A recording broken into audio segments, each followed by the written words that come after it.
Hi everyone, it's Jeanette here from the Sewing Studio, and today I'm really happy because we get to do Pam and Nicky Lintott's barn dance quilt. Now this is a quilt we've had hanging up behind us a few times actually in the past, and we've had some comments and questions about it, but we've had to hold off filming until we had all the patterns available, so we didn't want to tease you all, and we've got that now. So we've actually got sort of two versions of the pattern available, which I want to talk to you first of all about. Now the first one is this sort of physical copy, if you like, and this is mine. I love this quilt so much. I've bought the pattern and it's definitely on my to-do list of quilts that I want to make. So we've got that one. And this one requires two rulers, or suggests two, no, requires two rulers. I will stick to that. And it's the 2 peaks in one, or similar, they do state. So this is a ruler that makes triangle in a square blocks and also half rectangle triangles. I always have to stop and think about that one because I always want to say half square rectangles, and I know that's wrong. Half rectangle squares. So that's the 2 blocks, or 2 of the blocks that you can make with that one. And also they suggest the 45 and 90 degree creative grids ruler. Now this is mine. I think the version they've actually got pictures of in the pattern is slightly smaller, but it's the same ruler. It's a 45 and 90 degree ruler, but basically we just want the half of the ruler that makes the half square triangles. So if you've got any half square triangle ruler, that should work with this. And then also something to make your triangle in the squares and half rectangle triangle blocks. So that's that pattern. Now, Pam and Nicky have very kindly then adapted that pattern into a downloadable PDF for us, and I've got a printout here. But what they wanted to do is make it available to people that perhaps haven't got those rulers and didn't particularly want to go out and buy them. So what they've done with these is they've actually included a template for the downloadable. So if you purchase the downloadable pattern, you'll have a paper template that makes those shapes for you. So you don't require the rulers, or if you've only got one ruler, you've got the templates for the other blocks. So hopefully that's sort of clear. So if you've got the rulers, you know, either pattern would work. If you haven't got the rulers, the downloadable is going to be your best option for that one. But, you know, more or less the instructions and all the other bits and pieces in there are sort of virtually the same in terms of how we make the block. But like I say, that one, they give you templates to use as well. So should we have a look at this? Because like I say, I have been absolutely dying to make this quilt. And every time I come in, I say, right, can we do barn dance yet? Can we do barn dance yet? And I finally got the yes. So here it is. Now, a few things I've written down. One of the first things I would say to people is make a test block first. There are a couple of things, particularly around the cutting and how the block comes together, that you do have to watch. So it might well be worth, particularly if you're a new sewer, it might just well be worth making a little test block for yourself first of all. And certainly, you know, you learn by that one. So certainly I would sort of say this probably isn't completely suitable for an absolute beginner quilter. So sort of more confident beginner, or sort of more into the intermediate, only just because there are some things to watch with cutting, but the instructions do point out where that is.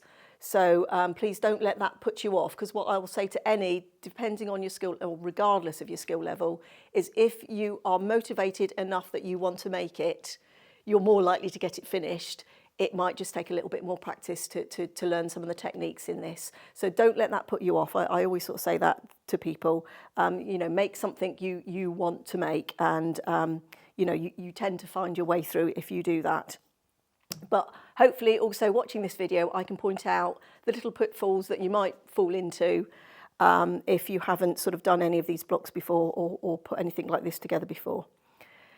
So the first thing I would say also as well is you need an accurate 1/4 inch, and I'll show you how to test your 1/4 inch when you come to do that, because on the templates, and they do say in the patterns as well, the template does include the seam allowances.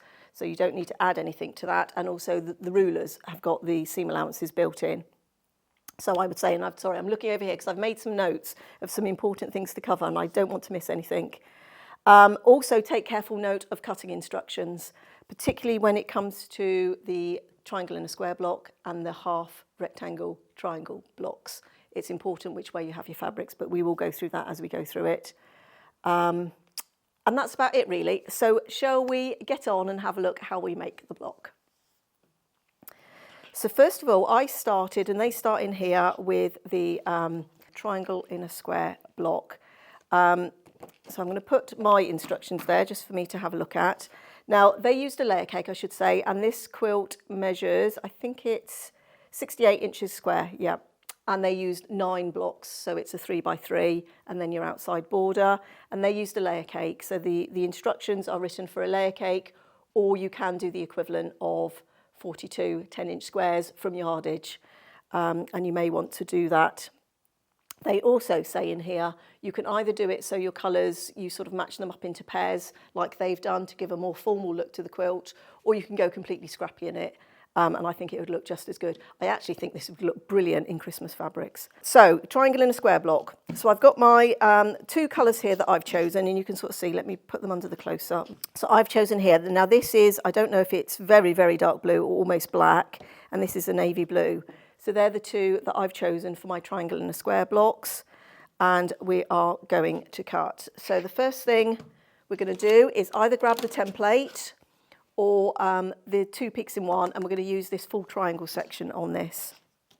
So I've got my 10-inch piece here, and basically this has been cut from, well, mine actually was from yardage.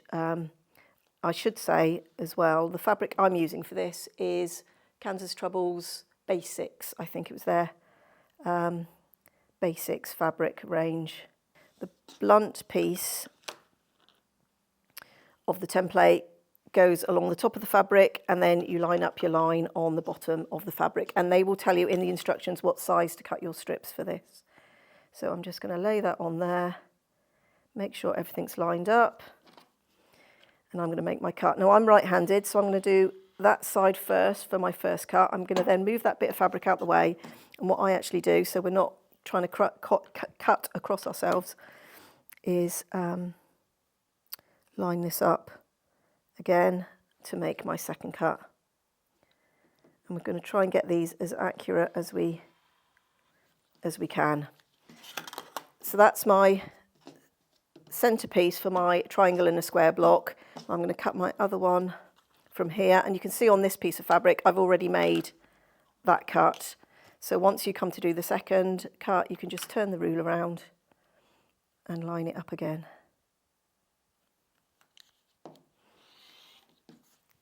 So there would be my 2 pieces for part of my triangle and square block. So triangle and square. Now the next bit is the backgrounds for this, and this is one of the bits you have to be mindful of because we need mirror image. And what they say in the pattern is leave your fabric folded. So in essence, you've got 1 piece of fabric right side down and 1 piece of fabric right side up. Now I am actually going to, because I've been carrying this bit of fabric about with me, so I'm actually, before I start, I am just going to square off that end just to make sure that we're nice and straight.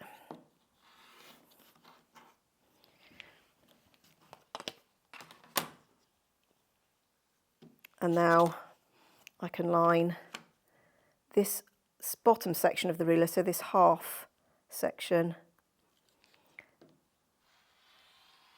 and I'm going to do my cut, and you can see there I just went nice and slowly but sort of kept a nice even pressure on. So that's a set.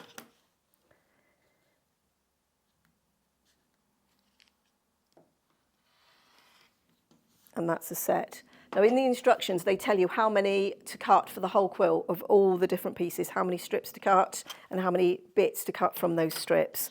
Now I tend to work sort of 1 or 2 blocks at a time, so I actually distilled that information down as, right, okay, what does that mean for me for 1 block?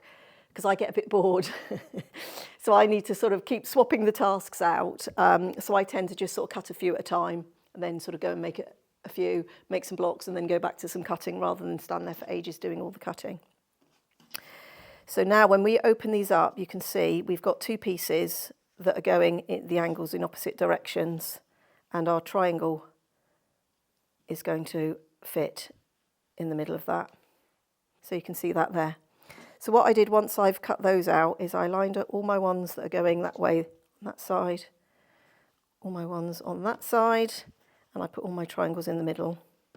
And then I actually took that side and just moved it out the way for now, because what we're going to do is sew these first sides onto there. Now I'm just going to line these up, but before we actually sew them, I'm going to show you how to test the 1/4 inch. But for these, you need to leave a 1/4 inch, and I'm going to put that right in the close-up. You need to leave a 1/4 inch. You actually want to start with this. Let me find a pin that I can point to it so my big fingers aren't in the way. So this piece here, right at the start, you want to start a 1/4 inch in. Now, Pam and Nicky do give a tip in the instructions that says you could find the centres of both of those and line the centres up. If you tried to line that up there, it would be offset. You would be out by a 1/4 inch, so you need to allow for your seam allowance on these. So you can just see there, I've just got a 1/4 inch tip hanging out. Now I can sort of eyeball a 1/4 inch now, but if you can't, you can just sort of measure it and give yourself a little mark. So we've got that one, so we'll do that again. So that's how that goes. So I'm going to just fold this over and I'm going to come down a 1/4 inch. And that's where I'm going to stop. And the flat point of my triangle is here. So let me just line that up. And then we can put a pin in there. And a pin down the bottom. And we can take that to the machine and sew. Okay, so I've just started on my little, sort of, some people call that a thread saver or a thread donkey, or I call it my starter scrap. And it just, you know, gets your machine going and also sort of stops any knotting happening from on the back.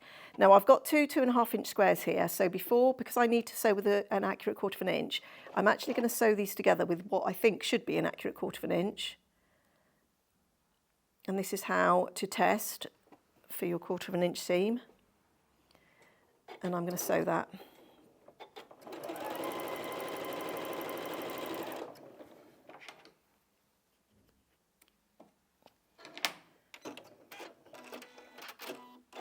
And now I'm going to take that to the iron and press that seam to one side and press that open. And when we do that, this unit should measure 4.5 inches. Now, if it doesn't, if it's too big, your seam is too narrow. If it's too small, your seam is too big, so you'll need to adjust. Let's set our seam.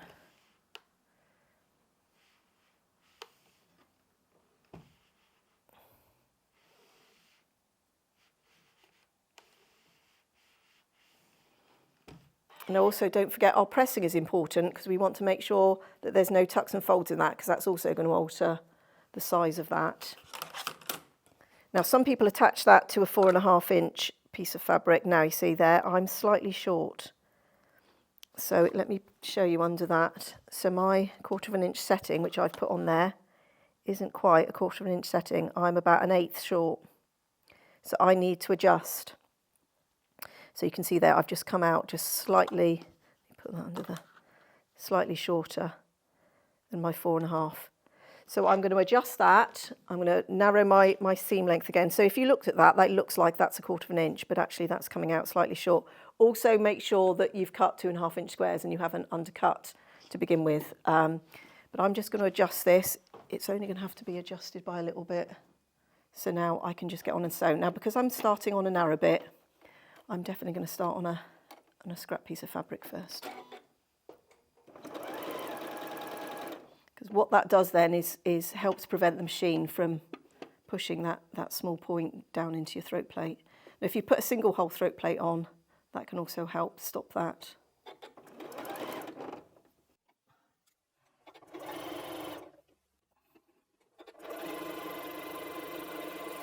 And then I'm just going to chain piece.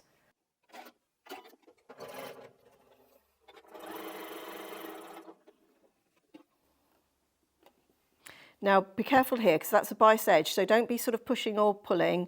Just let your fabric just sort of sit flat and let the feed dogs do their work.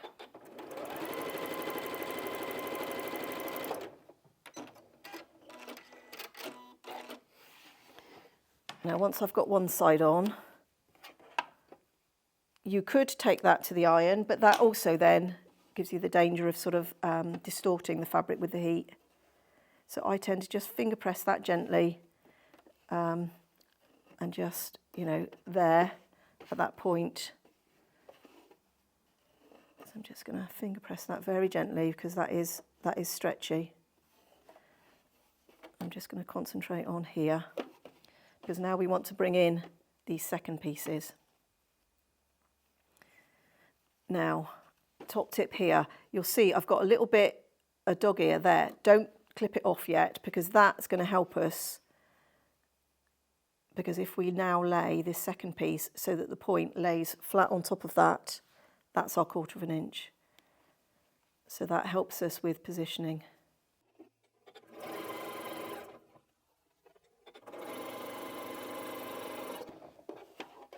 And once again, I'm going to use that dog ear to line up with the tip.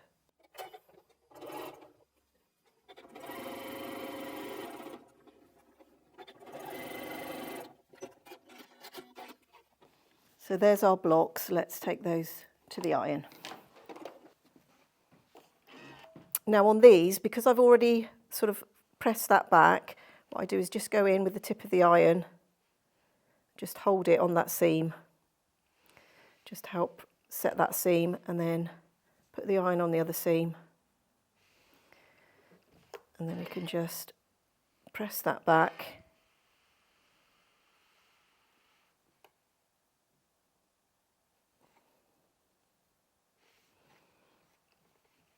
And press this side back.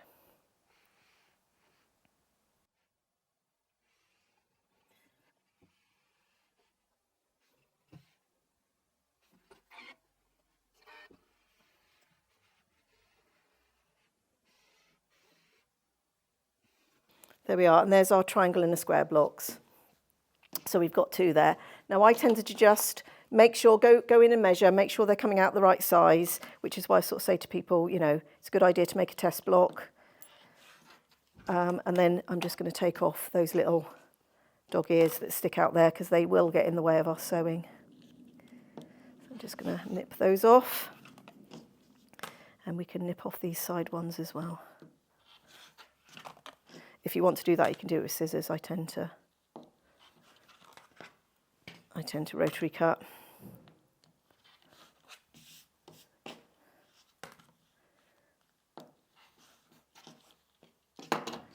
So there's our triangle and square block, and you make a total of 8 of those for 1 block. We'll come back to sewing those together a little bit later. Now the next block we are going to do is the half square triangle unit. So we're making the 2 elements that make up the block. Now for this, I'm going to use this fabric. This is more sort of straightforward cutting, if you like. And you could, of course, use any method for half square triangles for this. Now the colours I've used are these tan and these red ones. And we're going to need the other ruler. We're going to need or the half square triangle template if you're following the instructions. I'm actually going to do the tan ones, I think. Now for these, once again, I'm just going to line up my ruler with my strip and then just cut. So we are making half square triangles from triangles, not from squares with this method. And actually, let's just cut one of each of those.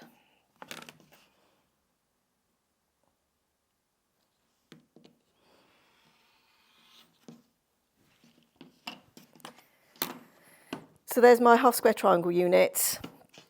Now with these, actually, I think they suggest you put your fabrics right sides down onto this. Actually, let me show you that. So that's my background fabric. If I was cutting this half square triangle, you put the 2 together, line them up, and then we can make our cut, and they're already in pairs. Now sometimes I do it like that. Sometimes I just cut what I've got in front of me. So that's our pair there with the light fabric already attached to it. But I'm just going to carry on cutting my backgrounds. Let's cut one more. And then we've got enough to make 3 of the halves. And you can just keep going across the strips with those. So let's line those up, take them to the machine and sew those. Now once again, because I'm starting on a narrow piece of fabric, I'm going to start on my starter scrap. And the bit I'm going to watch on these with half square triangles is this right angled corner here, because if we get that lined up, because these are hand cut, we don't always get them absolutely precise. But as long as that there, those two are sitting on top of each other, we should get a nice square square.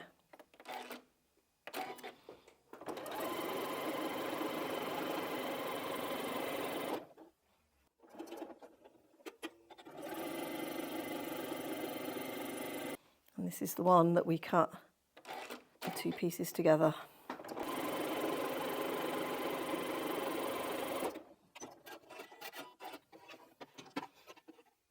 So we can take these to the iron and press these.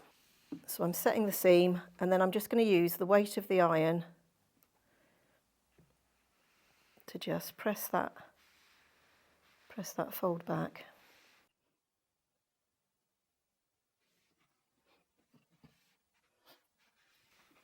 I'm going to come back to that one and I'll tell you why in a minute.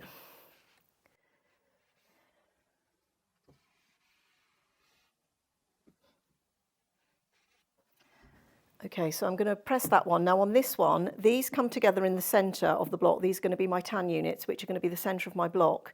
Now I think in the instructions, Pam and Nicky say to press towards the darker of the fabrics. But actually I found on these, if you pressed two of them under the dark and two of them under the light, they'll nest.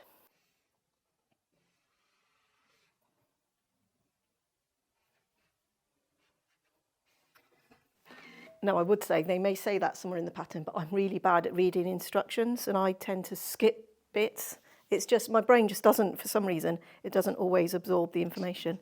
So you can see there, so these are just on the half square triangles that I'm going to use in the centre of the blocks that come together to form a square because they now will nest together when I come to put that together. So that's my little tip for sort of pressing on those. So that's the half square triangle units made. So you can see here, and if I flip this over, you can see here, this is where I've got some of the seams going to the dark and some of them going towards the background, which meant that when I put these together, all the seams nested with each other. So we've got that, and we've got our half square, no, triangle in a square, too many squares and triangles, sewn onto the end. So I started with the centre of the block. I put this four patch together here, if you like, and then sewed the two half square, no, triangle and a square block. I'm going to keep calling them the wrong thing. Triangle and a square blocks together, and then they attach onto the side. And then once again with the top row, two triangle and a square blocks go together, and then two half square triangle blocks go with the half square triangles pointing out. So here's our other triangle and a square, and then these two are going to go like so. So you can begin to see the block. It's a fabulous block, which is why I say nice sort of star looking, which is why I think it'll be brilliant for a Christmas fabric. So I'm going to pin those there, but before I do that, before I sew that, I'm going to show you putting together the two triangle and square blocks, because this is also a little bit where you have to just be a little bit mindful, and there's a little bit of a trick to getting them so that the points match up as best as possible. Now, let me just check I haven't turned that round, so let me just pin these, and then we're going to grab the two that I made, and I'll show you how to do that middle unit first. So, top tip for these, because we want these 2 points to line up as best as we can. So what I suggest, or what I did, was I grabbed a pin, and I'm going to take that pin and I'm going to poke it right where those seams come together, which should come out at the tip of that point, right there. And then I'm going to get the other, and I'm going to put the pin through the point on this block, and I'm going to leave the pin exactly like that for now. So I'm just going to push it all the way through, because that means now those 2 points should be lining up. I'm going to pin that.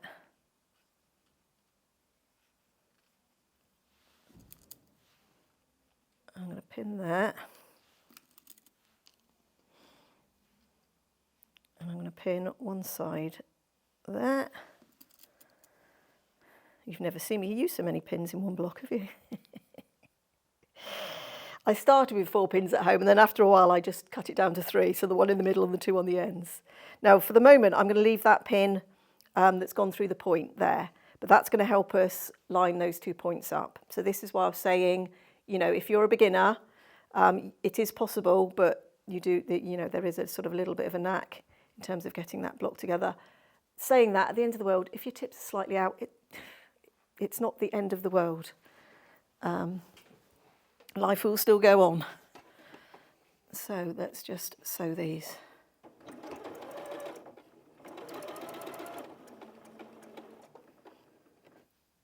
Removing our pins as we go because we don't want to sew over pins. I'm going to take out that centre one, but I'm going to keep my finger there, so I'm what they call finger pinning.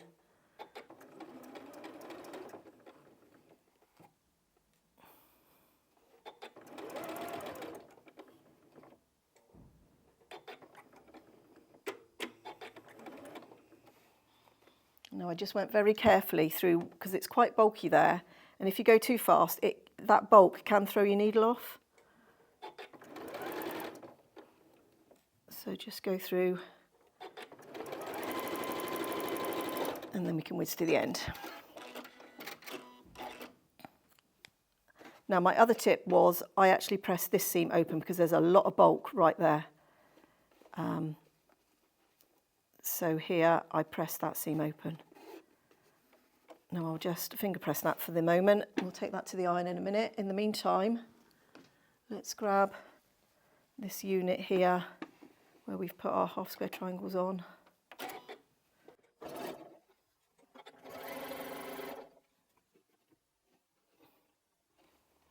Now I am just lining that up with that as best I can. You've got 2 seams that should, sorry, hit the wrong button there, that should sit on top of each other.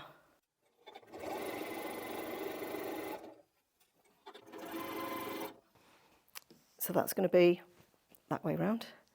That's going to be our bottom row. So let's give that a press and then we can sew the whole block together.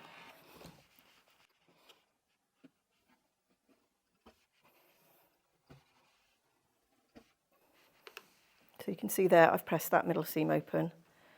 Now on these I pressed all the seams towards the triangle and the square blocks.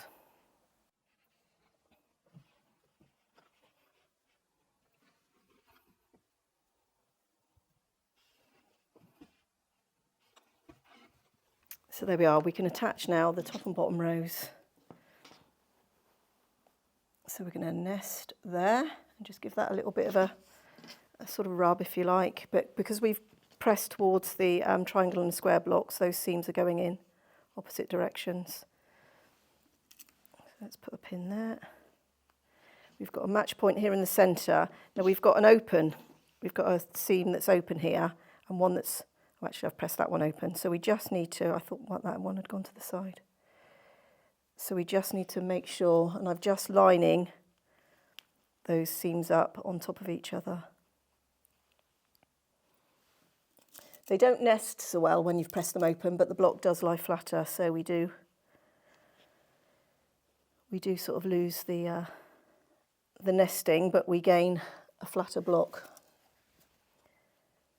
And then there, and then while we're pinning, let's do the other side. Yep.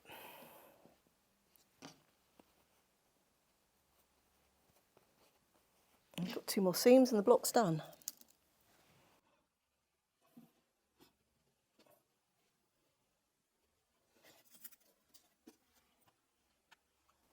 So I've gone quiet pinning. I know lots of people at my quilt group will say, Jeanette, quiet, that's unusual. It is. Right, let's go and sew those. Now once again we've got sort of bits where seams come together, so I'll just be mindful of that.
just open that out. And there you can see there's our block. Now let's just give that a quick press.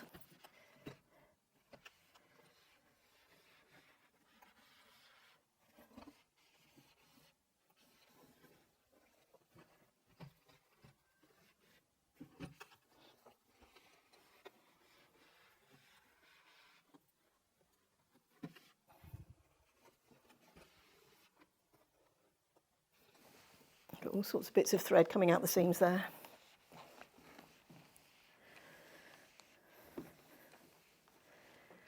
And there's the block. I absolutely love it. I absolutely love it. So now we've got the block done, we'll have a look at the little pieced borders, and this was made from all the sort of leftover small bits from the layer cake squares from Pam and Nicky. Now this is the bit as well, you have to read the instructions very carefully. So what I suggest is you sort of sit down with a cup of tea or something you like to drink, read through the instructions before you sort of go ahead and make it. And I actually read this a couple of times just to make sure that I felt I knew exactly what it was they were saying. Now when we were doing the triangle and square block, we were working with mirror image. We now need to forget that because we don't want mirror image on these. We want all the pieces to look exactly the same. Now what they say you do on this is you actually need to turn your fabric wrong side up to cut these. And these are the units, sorry I should show you, these are the units. So these are the half rectangle triangles. I have to say that very carefully. So there's two I've just sort of made already, and this is what they put together to make the piece borders. And we're using this half piece of the sort of template again, and we're going to cut, and you literally just want to keep moving along. So this is my background, and I will say this background is, it's another Kansas Troubles one that I'm using. It's from their Blackbird's Nest range, and I think it's called Birdseed. And I chose it because it's got like a little bit of a pattern in it, but not too much. I'm just going to cut 4 here, not that we're going to sew 4, but let's just cut enough. I like to leave my fabric with a straight edge, so I tend to sort of cut in sort of equal numbers, even numbers, better word for it. So they're all looking like that, so they're all wrong side down. The same with this fabric here now. Now these have got my cuts in from doing my half square triangles, but I should still be able to come back. Nope, not on that piece. I don't think any of those are going to be big enough, so let's have a go at that. Like I say, I wasn't using 10-inch squares, I've cut these from yardage, so yeah. And once again, we make a cut, turn the ruler. So this is also wrong side up, right side facing the mat. And I would just keep cutting until I've run out of, yeah, that's not big enough now either. Let's just do one more on the blue, wrong side down again. I'll just cut one of these. There we are. Now we can put all of that over there. So all our pieces should look exactly the same with the angle. So for our background and our contrast fabrics, all the units should look the same. If you've got different angles, it won't make the half square rectangle. And these are literally just going to get flipped around and you sew them like that. Now the other tip they give you, just before we join them together, so let me just flip them back over, is to cut off this point here. And you just take the ruler, and there's a baseline. Let me just put this under the close-up. The ruler here says baseline, right through the centre of the ruler. And if you line, I'm just getting that in. Sorry, I know some of the top of that fabric might be off screen, but hopefully the important bit will be where it needs to be. So that baseline, if you line that up with the bottom of your piece and the edge lined up with your angle, you should have this little tip that hangs off there. Let me just bring that in just to make sure you're in the centre. So once again, baseline, and then edge of the ruler, and then we're going to just nip off that little bit there. And let's just do that to a background. So once again, baseline, edge of the ruler, cut off that little bit there. So that's all we're taking off. But what that means now by doing that is when we come to join these together, they will line up. So you don't have to do your guess where your 1/4 inch is and hang it off. That bit should fit onto there.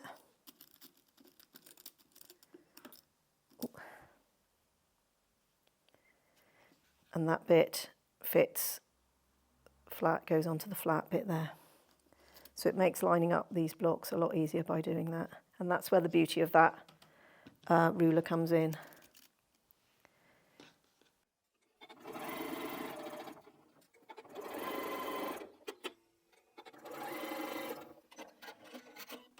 And once again, just be mindful, don't be pushing or sort of pulling your fabric, because that again is bias edges. But you know, you can sew bias, you just have to sort of treat it a little bit more gently, and then we're going to press that seam, and that's going to be our block. So let's just quickly take that to the iron and press it.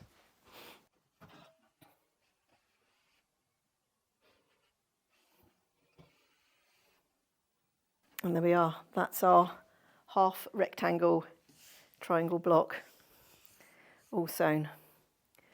So there's the 3 elements. It's a half square triangle, a triangle and a square, and our half rectangle triangles. I can't believe I've said that all morning without saying a half square rectangle. That's the 3 elements. That's how you put it together. It makes an absolutely fabulous quilt. Like I say, I have been dying to make this one. So I was so thrilled when they said, yep, we've got the patterns, you can do it. So much so that I've rescheduled this in and shoved something else that I was going to be filming out. So I could not contain my excitement. So thank you for Pam and Nicky for making that available to us as a download pattern. Once again, the downloaded pattern does include templates. However, the physical pattern, you do need the 2 rulers. The instructions are for use with those rulers. But if you've got those rulers or something similar, they do make life a lot easier. I was lucky enough to have both of those rulers are actually mine, and the pattern I've brought in from home. I was lucky enough to have those rulers anyway. So thank you for your time. I hope you enjoyed the barn dance with me, dancing with me here today, and I hope you'll join us again here next time in the sewing studio.